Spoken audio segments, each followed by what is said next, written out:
एक मुलगी मुलाकडे जाते आणि त्याला सांगते की ऐक ना, माझे घरचे लग्नाला नकार देत आहे, चल आपण पळून जाऊन लग्न करू। तेव्हा तो मुलगा तिला म्हणतो की अगं, आज जर तू माझ्यासाठी तुझ्या आईवडिलांना सोडू शकते, तो उद्या तर तुम्हाला पण सोडू शकते।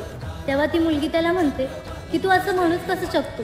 आज जर मी माझ्या आईवडिलांना माझं सर्व काही मानते, त्यांना सोडून जर मी माझं सर्व काही मानते, तर तो तूच आहे। मग मी तुला सोडायचा विचार तरी कसं करेल? हा विचार तुझ्या मनात तरी कसा आला? मुलीचं आयुष्यच असं असतं, तिला एक ना एक दिवस प्रेमामध्ये आणि घरच्यांमध्ये एकाची निवड करावीच लागते। जर इथे मी माझ्या प्रेमाला निवडते, तर इथं मी कुठं चुकले रे, तूच मला सांग। तेव्हा तो मुलगा तिला म्हणतो की खरंच तू एकदम बरोबर बोलते, चुकी माझीच आहे। प्रत्येक मुली घरच्यांचा विचार करून मुलाला मरायच्या वाटेवर सोडून निघून जातात, पण तू तर इथे माझा विचार केला। मी तर नशीबवान आहे की मला तुझ्यासारखी मुलगी भेटली।